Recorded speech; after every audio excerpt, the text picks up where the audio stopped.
Hi, I'm going to talk about a controversial safety feature introduced for Formula One cars, the halo. The halo is a safety device designed to protect the driver's head. Yes, of course, Formula One drivers do wear helmets, but in many incidents, the helmet simply isn't enough. Anyway, today I will be going through why the halo was so controversial and why Formula One was so skeptical about introducing it. First, I should probably go through the basics of the halo. After the death of Jules Bianchi, who sustained severe head injuries during the 2014 Japanese Grand Prix, many drivers called out for better head protection. After a few years of debate and rejected ideas, the halo was designed. It is a safety device that was made mandatory to every car competing in the Formula One series from 2018 onwards. The halo was tested and raises the driver's chances of survival by 17%, theoretically, if debris flies at the car. It is shaped like a wishbone and is attached to the car at 3 points. It does block the vision of the driver a little bit, but most drivers who are for the design say the blocking isn't as big of an issue considered the added safety. The teams are not allowed to develop the halos themselves. All halos are manufactured by 3 external manufacturers who are approved by the FIA. The part is made out of titanium as opposed to carbon fiber, which the rest of the car is made out of, and it can support the weight of a double-decker bus in case one car lands on top of another during a crash. Now that the basics of the halo have been explained, I will move on to why the halo was disliked by many drivers and fans. The halo is seen by some as a roof on the car, and it ruins the essence of open cockpit racing, which is what attracts many fans to the sport. It also looks bad on the car.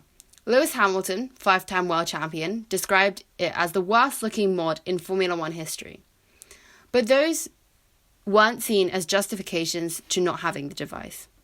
A major issue pointed out by many drivers and fans was the ease of getting in and out of the car in specific situations. For example, when Fernando Alonso had his high-speed crash at Australia back in 2016, where his car was flipped upside down.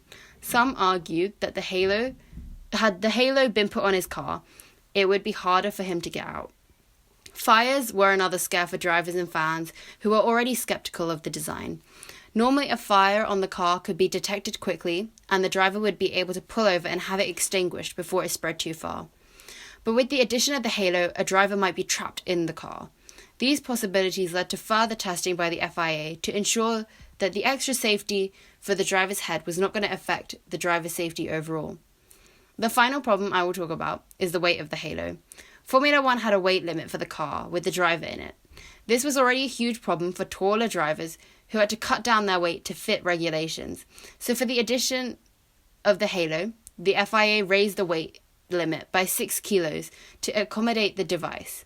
But the extra fittings needed for the halo and other new regulatory parts meant that the overall weight of the car and the driver were actually higher by more than just 6 kilos. The only thing that the teams were able to do was to ask the drivers to diet, which naturally caused an uproar. Some of the shorter drivers were okay with it, but the taller ones on the grid complained. Many were already underweight, with drivers like Mark Webber being described as a bag of bones. So with many reasons against the halo, why was it put on the car? Well, there are actually many incidents where it could have saved drivers from injuries. In the 2009 season, during the Hungarian Grand Prix qualifying, a spring from Ruben Barrichello's rear suspension detached and struck Felipe Massa's helmet at a speed of 175 miles per hour. This spring went through his helmet and fractured his skull. Massa was airlifted to hospital where surgery was performed. Luckily, he walked away from that incident alive. Henry Surtees, an 18-year-old racing in Formula 2, was not so lucky. A tyre had come off another driver's car, bounced along the track and hit him in the head. This incident proved fatal and he died. Another incident that brought light to the danger the drivers faced happened during a crash during the 2015 Austrian Grand Prix, when the car of Fernando Alonso landed on top of Kimi Raikkonen, less than 30 centimetres away from his head.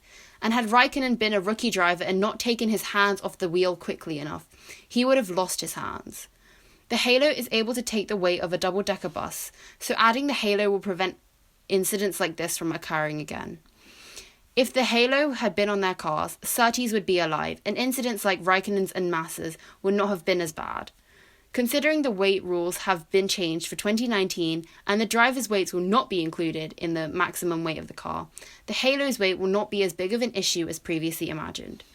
Some articles online have pointed out the addition of the Halo raises the centre of the gravity for the car and improves the performance of the car. Carlos Sainz Jr., after testing the Halo on his car, claimed the Halo blocks out the rain from his visor, which can actually improve visibility on a day with bad weather.